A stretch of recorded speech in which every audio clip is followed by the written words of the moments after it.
Hey, can I eat this?" While organizing a package sent from my hometown, Samantha asked me. When I turned around, Samantha was holding an instant cup noodles in her hand. "Have you never tried it before?" I asked, somewhat incredulously. Samantha nodded deeply in response. "Really, there are people like that. You're like a living treasure." I said this with a hint of sarcasm. "What's that supposed to mean?" Samantha puffed up her cheeks, looking a bit angry. "Go ahead," I said, feeling a bit regretful for teasing her too much. Samantha, somewhat happily, put the kettle on. It was like watching a child trying to make instant cup noodles for the first time. She was intently reading the instructions. "All you need to do is add hot water and wait for 3 minutes." I wanted to say that, but I just watched her without saying anything. Wow, what is this? It's delicious. I never knew someone trying cup noodles for the first time in college would react like this. That's honestly what I thought. And I felt again how different the world Samantha and I lived in were. I met Samantha right after I entered college. During an orientation for new students, there was one woman who stood out. It wasn't her actions or words that made her stand out. It was her attire that was clearly different from the rest. Even I, who knew nothing about brands, could tell she was wearing something expensive. She seemed to be aware of standing out. In a group of acquaintances, she seemed a bit reserved. As the host urged us, students took their seats. I was startled, because that woman was sitting next to me. Coming from a local high school, I was the only one from my school to attend this university, so I had no one to talk to. I had nothing to do but check the pamphlet over and over. So, the conversation of the group the woman was in caught my attention without trying. "Samantha, why are you dressed like that? It's not like it's the entrance ceremony." That's how I learned the name of the woman next to me was Samantha. Samantha replied, "Well, it's an important event, so Mom told me to wear this." But still, a suit, and Calvin Klein at that, you could have dressed more casually. I listened to the woman's comments and thought she had a point. My connection with Samantha began in an unexpected way. Having been in the tennis club in middle and high school, I had decided to continue playing tennis in college. Samantha was also among the new members of the tennis club. Seeing her, I only thought, there's that woman. However, a chance to get closer to Samantha occurred during a welcome event for new students. As the event got more lively, first-year students started introducing themselves. The host called out names in order of the roster, and each called student introduced themselves in their own way. After a while, I noticed Samantha next to me becoming restless. I realized it was because her turn was coming up, having seen the roster beforehand. "My name is Samantha Johnson. Nice to meet you." Samantha spoke up to that point but then seemed at a loss for words. Unsatisfied with her soft voice, a senior student chimed in. "We can hear you." Samantha visibly flinched at that comment. It seemed she couldn't find the right words to say. The room fell silent, and everyone's eyes turned towards Samantha. She looked troubled. "I'm Justin Miller, from Nebraska. I'm a complete country bumpkin who doesn't know left from right. Nice to meet you." Though not called upon by the host, I suddenly introduced myself loudly. "No one's interested in a guy's introduction," a male senior jeered. Ignoring that, I attempted to continue my introduction. Then, the host, trying to control the situation, called the next freshman's name. "Thank you." As I sat down, Samantha, sitting beside me, whispered, "You're welcome," I replied, but it was this exchange that quickly brought us closer and led to us dating. It wasn't me who initiated it. It was Samantha. After a club activity, while cleaning up, Samantha approached me. I wanted to thank you for the other day." She wanted to thank me for the help I offered during the freshman welcome event. I had no reason to refuse. so I accepted her offer. I was surprised at where she took me. It turned out to be a French restaurant. Moreover, it seemed to have been featured in the Michelin Guide. Until then, I had never eaten such fancy food. I can't believe she's going this far to thank me for something so small. Who is she really? I wondered. But even I, nervous in my first high-end restaurant, was put at ease by Samantha's gentle demeanor. Her clear eyes, fair skin, and carefree smile made me feel captivated as the meal progressed. After that, we dined together many times. Samantha would take me to fancy places. I would take her to typical fast food restaurants. The level difference was a bit absurd, but at that time, it was a thrilling experience, exploring each other's unknown worlds, filled with lots of laughter and great fun. Eventually, Samantha began coming to my apartment every day, and we started living a semi-cohabitative life. My mom was a hardcore saver, and growing up with that, I naturally adopted a frugal lifestyle. But living with Samantha, I keenly felt the differences in our family backgrounds. One time, "What are you doing? What does it look like?" "Cleaning. It feels good to do it every day, right? Why don't you just hire a maid?" And another time, "Hey, what are you doing?" "What? Can you see? I'm cooking. Aren't you hungry? You cook by yourself. That's amazing. You're like a chef."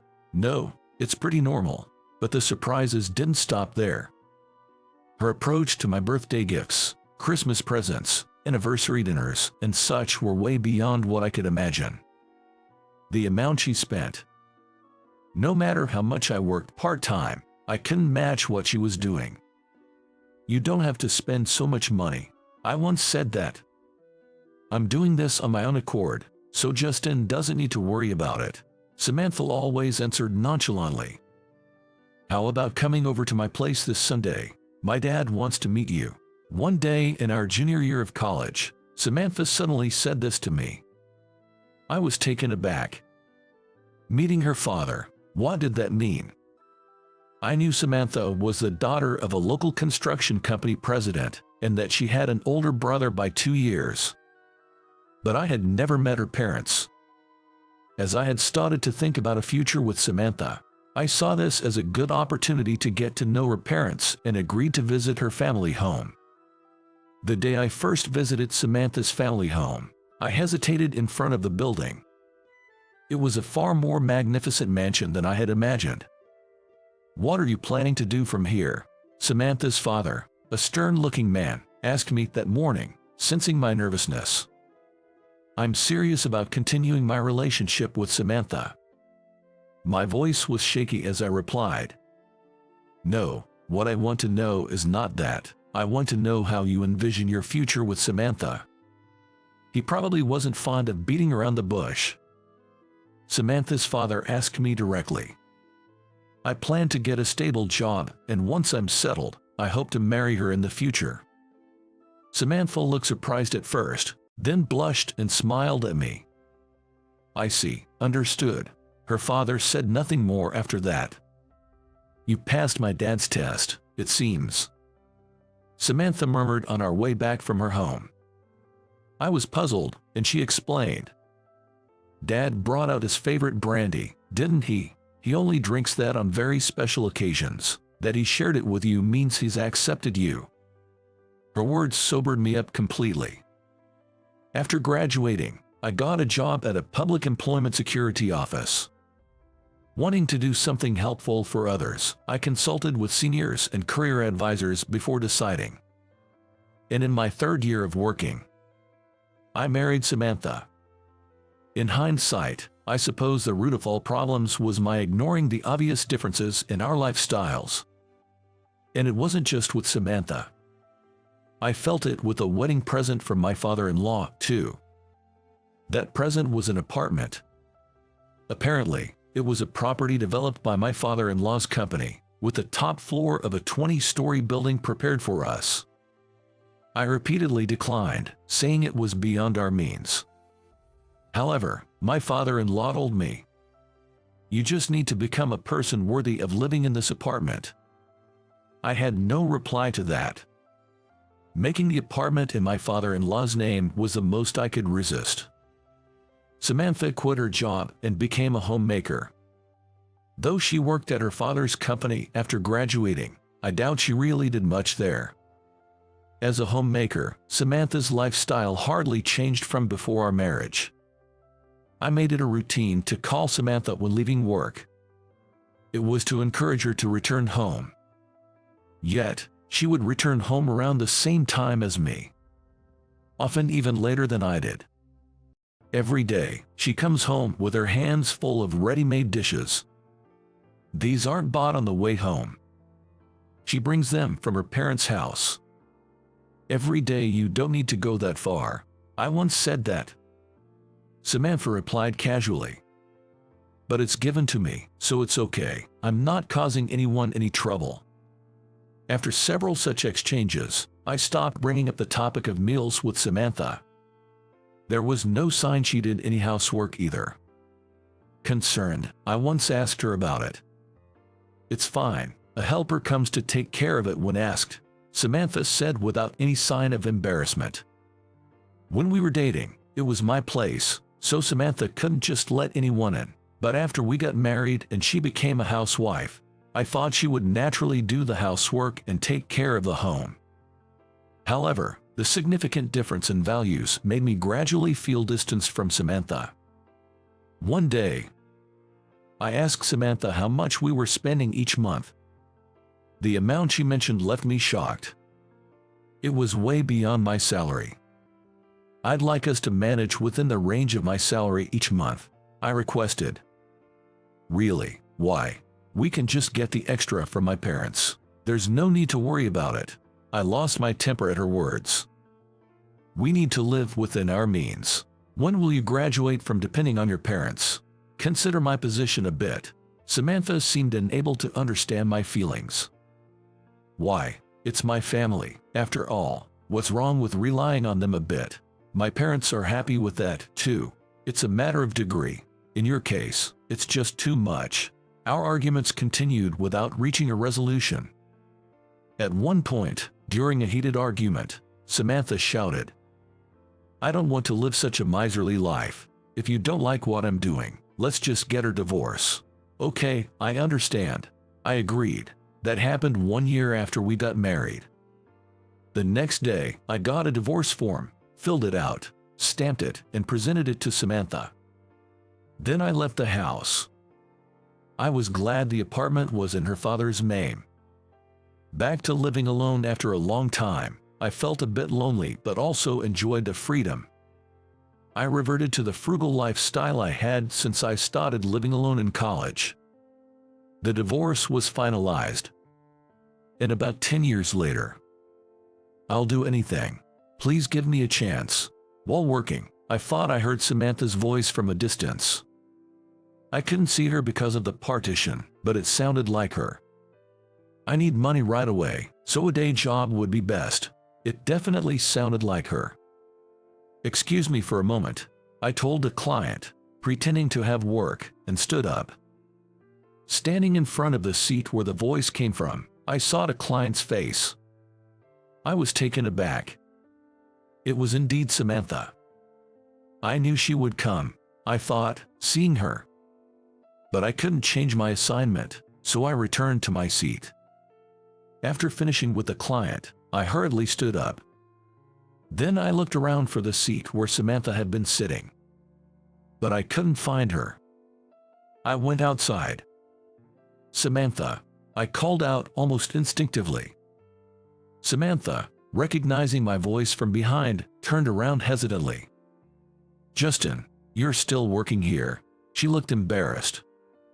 It was unclear whether it was due to her shabby clothes or the fact that we were meeting at the employment office after such a long time. It's been a while, are you okay? Yeah, I'm fine. We spoke briefly, then silence followed. Do you have time this evening? After work, let's talk for a bit. I asked. Surprised, Samantha nodded. I didn't have anything particular in mind to talk about. Honestly, I didn't know what to say during this unexpected reunion with my ex-wife. But seeing Samantha, I couldn't just ignore her. After work, Samantha was waiting at the entrance of my workplace. We then went to a nearby cafe. "It's been 10 years, I remarked, to which Samantha nodded. I didn't ask why she was looking for a job. I didn't need to.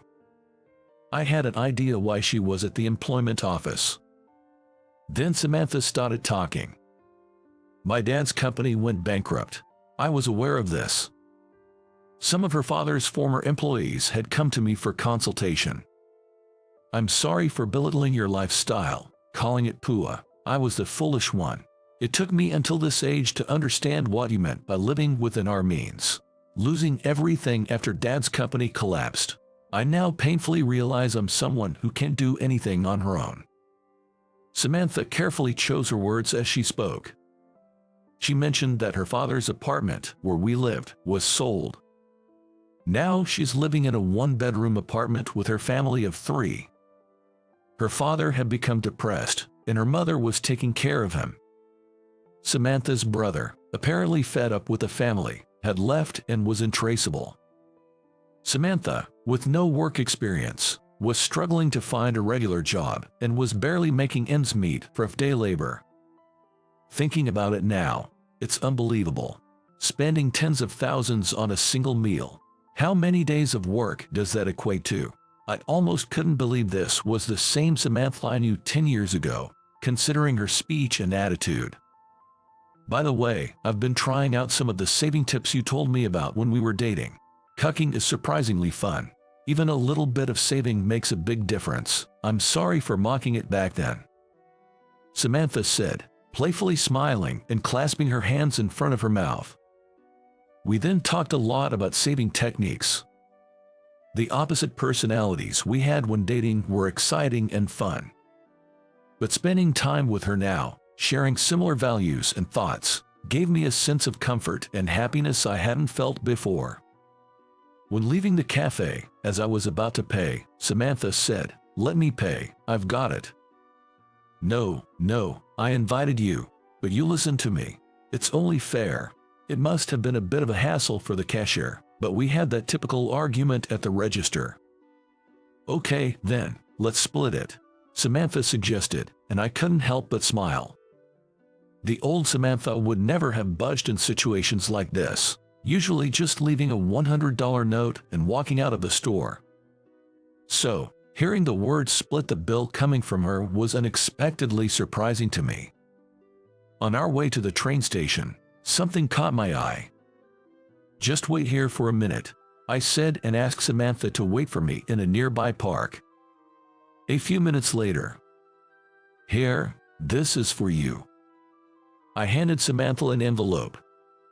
What is this?" "It's $5,000. This should last you a few months, right? Day laboring only leads to living day by day, and that's no good. This is for your living expenses until you find a stable job. You don't have to pay it back."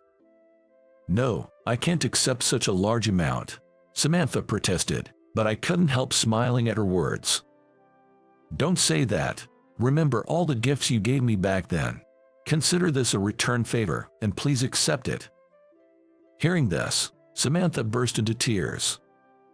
"I will definitely work and pay you back. Thank you, Justin."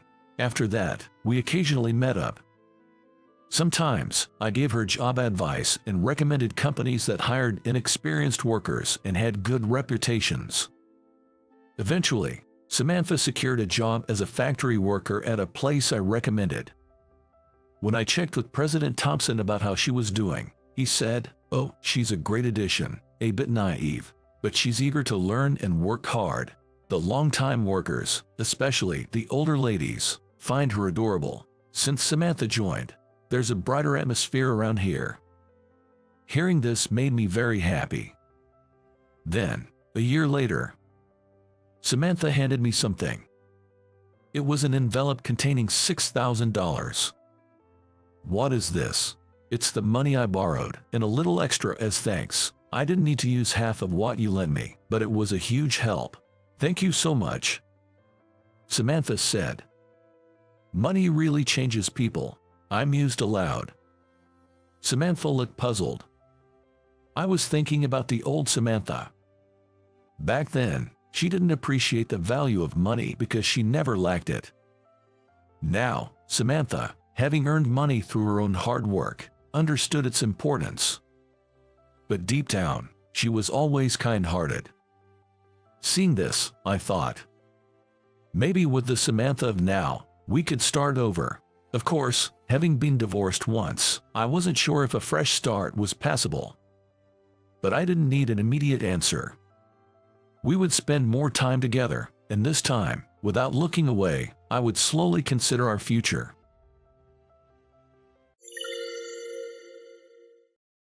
My name is Alex. I have a wife named Emily, whom I married about a year ago. Emily and I were classmates in middle school, but we didn't really interact much back then. However, we reconnected at a high school reunion and got closer after coincidentally sitting next to each other, which led to us dating. Emily, with her modest and kind personality, is not much of a talker, but she always listens to my stories with a smile. The time I spend with Emily is always warm and peaceful, and thinking about our future together felt like a natural progression. We get married in our 4th year of dating, when we were both 24 years old. And even after getting married, our tranquil happiness continued, and we recently celebrated our 1st anniversary. I'm a typical office worker, and Emily works as a nurse. On a Friday night after work, we met at the restaurant where I proposed to her. Sorry, I'm a bit late because I changed my clothes at the department store's restroom. About 10 minutes past our meeting time, Emily showed up wearing a beige dress. She probably changed her clothes after leaving work, considering she usually goes to work in casual attire. It's all right, shall we go in? I always love seeing Emily in her daily life, but being with her dressed up for a special occasion like this, after a while, makes me feel a bit nervous and excited. The food and drinks were just as delicious as they were a year ago, and our conversation felt even more enjoyable than usual. I was so happy to be celebrating our 1st anniversary together, and to show my feelings, I gave her a modest bouquet of flowers. It was a bouquet full of baby's breath, which Emily likes. I'm not usually the romantic type, but I decided to try giving an anniversary bouquet, inspired by a celebrity couple who mentioned it as their secret to a happy marriage. I was embarrassed, but seeing Emily's happy face made it all worth it. Here's to many more years together, we said to each other, laughing, and with that, our anniversary dinner came to an end. Filled with immense happiness, I felt that together with Emily, we could overcome any challenges that might come our way, even as our family grows. But it seemed like a major test for us arrived sooner than I had expected. About a month after our 1st wedding anniversary. I work in sales, and around 3 p.m., I finished my last meeting for the day. After checking with my boss, I was told I could head straight home. I was excited to get home early since Emily also had the day off, so I drove back quickly. I thought about texting Emily while waiting at a red light, but I wanted to surprise her. So I decided against it and instead bought 2 of her favorite cream puffs at a convenience store on my way home. Just as I was about 10 minutes away from home, near an intersection, I saw a familiar face right next to a stopped signal. It was Emily.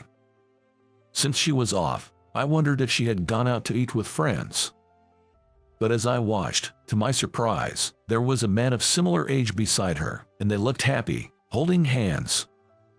I couldn't believe what I was seeing and rubbed my eyes, looking over and over again, but it was unmistakably Emily's face.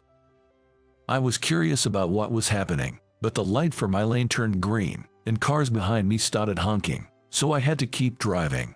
I told myself that Emily couldn't possibly be having an affair and focused on my driving.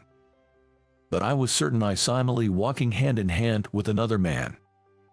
My thoughts were all over the place, and I ended up parking in a nearby large park's parking lot, spending some time alone to think. But no matter how much I thought about it, I couldn't come to a clear conclusion. Eventually, I decided to go home and observe Emily's reaction. When I got home around the usual time, Emily greeted me with her usual smile, saying, "Hi, how was your day today?" Yeah, it was fine." Her usual demeanor caught me off guard. Was she not feeling any guilt? Or could she act this way because there was nothing to feel guilty about? But they were holding hands, and there's hardly any innocent reason for two adults to do that. The more I watched Emily behaving naturally, the more confused I became. Today, we're having an asparagus party, and his grandma sent her a lot of asparagus, so she shared some with us. Emily said cheerfully, heading towards the kitchen. Anna is Emily's best friend from middle school, and I know her from our club activities back then. Oh, really?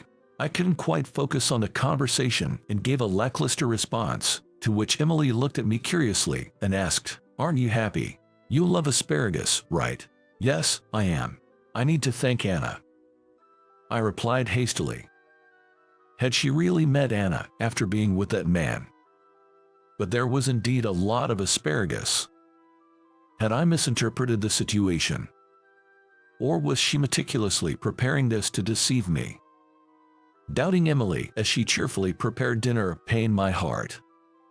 I still wanted to believe in her, I think. In the end, we had dinner as usual and spent the day like any other. She was really happy about the cream puffs, and she seemed like the Emily I always knew. The next day, after leaving for work, I texted to Anna to ask about the asparagus. "Did you really meet Emily yesterday and give her asparagus? This approach should not raise any suspicion." Soon after, I got a reply from Anna saying, "Yes, I did. Emily was so happy and grateful because you love asparagus." So, Emily wasn't lying after all. I couldn't believe that Anna, known for her strong sense of justice, would help cover up Emily's affair. I tried not to think too much about it, wondering if I had just misinterpreted what I saw. As I did, life seemed to return to its usual, calm routine with Emily. Just when I started to forget my suspicions and thought our peaceful days were back, I saw something I shouldn't have. It was a beautiful day, so during my lunch break, I decided to eat in the park while on my outside sales rounds. I often come to this park and usually sit on a bench in front of the fountain, but when I got there, I noticed a couple sitting there. So, I sat on a bench in the shade, at a distance where I could still see the fountain. While eating the lunch Emily prepared for me, I thought about how nice it would be to have a picnic with her in the park. As I was looking at the couple on the bench in front of the fountain, something unbelievable caught my eye. Emily. I was so shocked that I couldn't help but utter her name.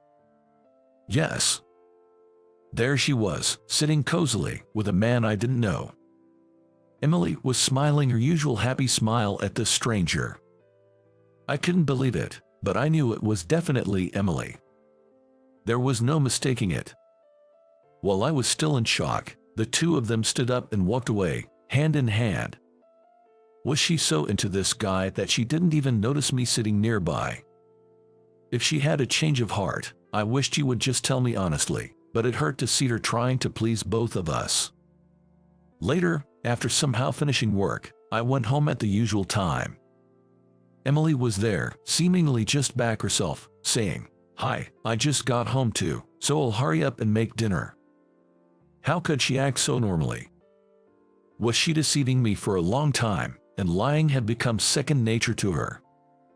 "Where have you been?" I asked. At work, you know," she replied. Emily is a nurse at a clinic, and she's usually at work on weekdays. I knew that, but I saw her in the park with a man during the day. It seemed like Emily had no intention of telling the truth. She was determined to deceive me to the end. I finally had enough and said, "You don't have to lie anymore."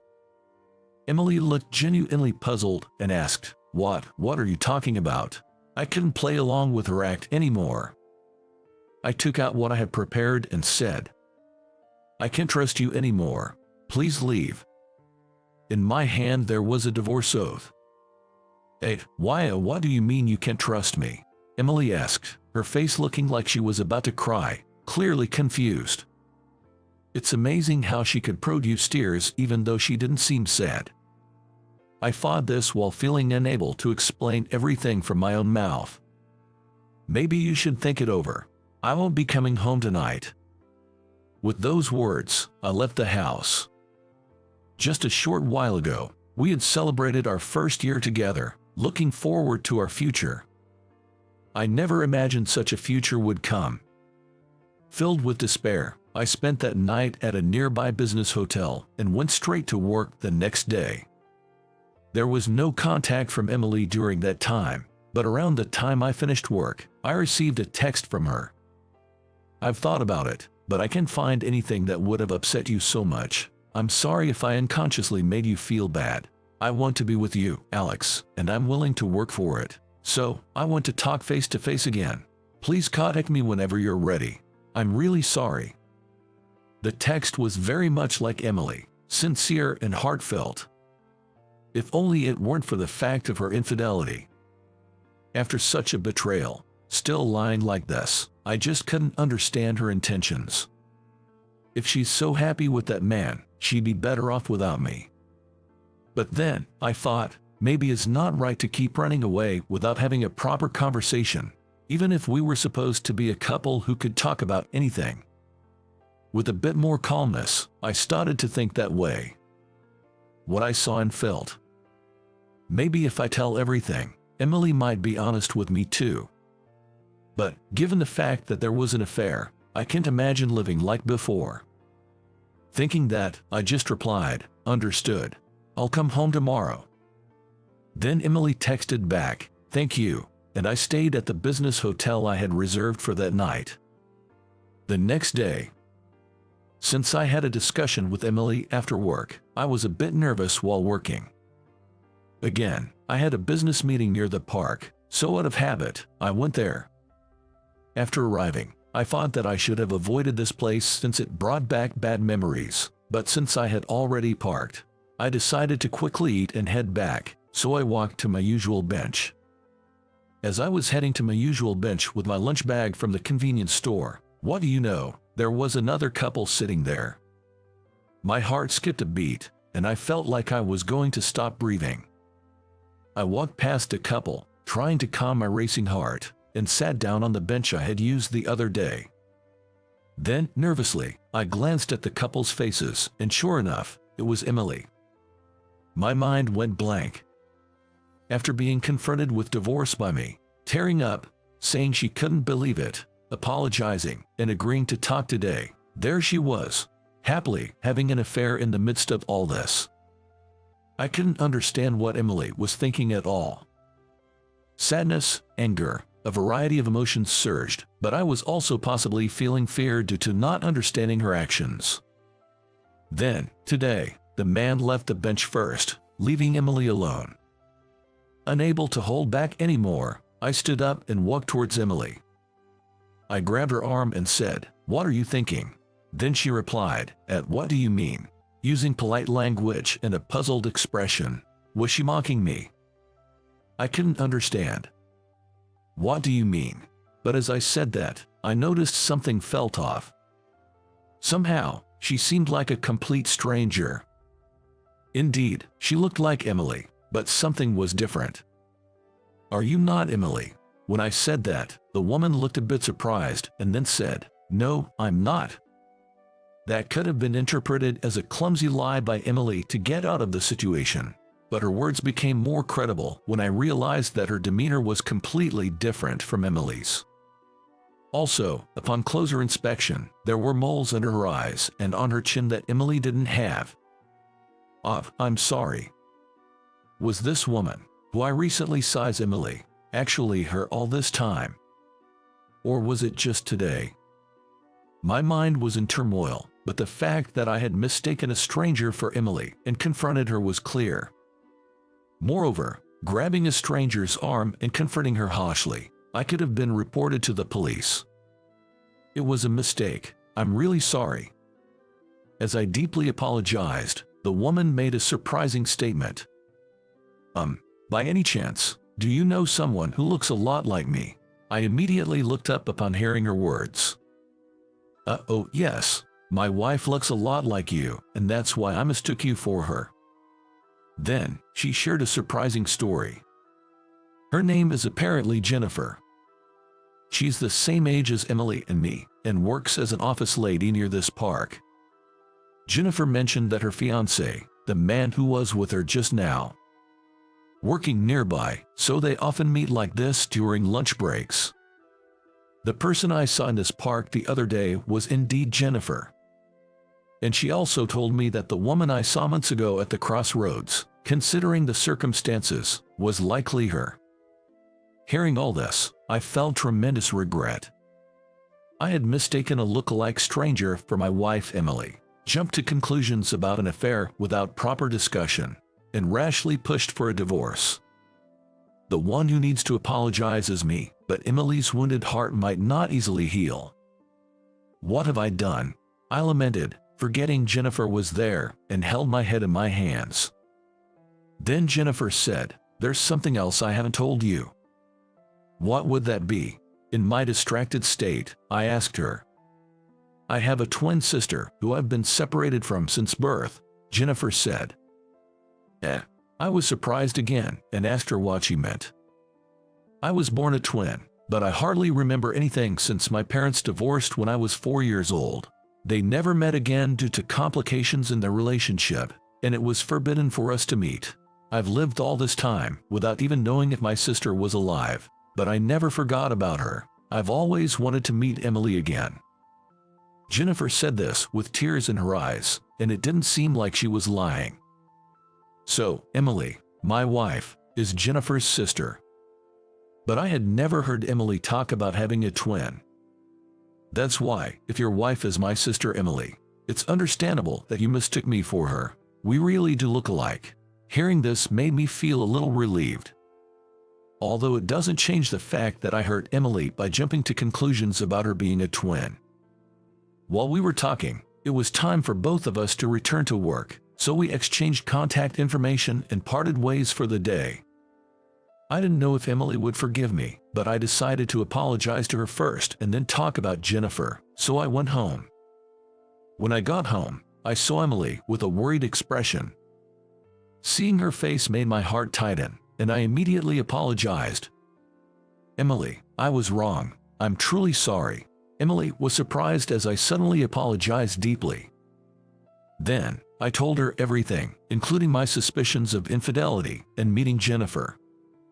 After hearing everything, Emily looked confused but first said, "Thank you for telling me. You don't need to apologize, Alex. It's my fault for not telling you about having a twin sister.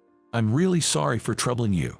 No, Emily, you don't need to apologize. I'm the one who jumped to conclusions. I'm truly sorry."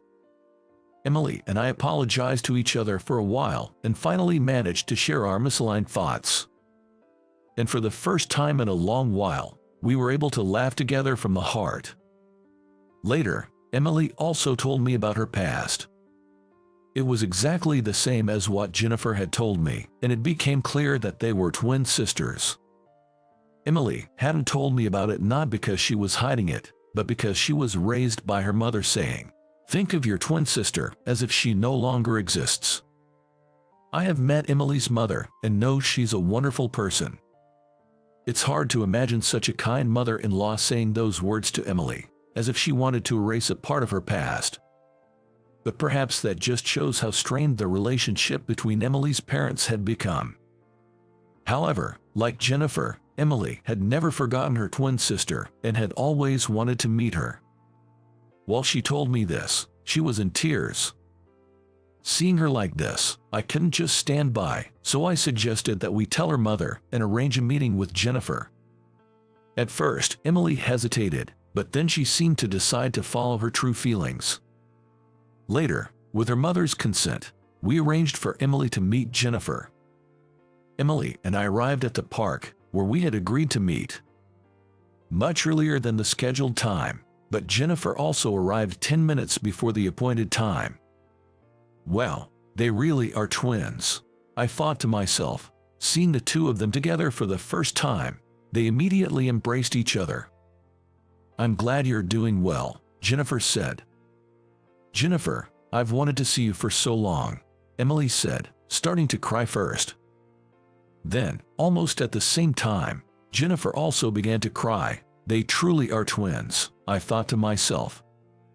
They entered their own twin world and chatted happily, leaving me feeling like an outsider. But seeing Emily's smile, I was truly glad.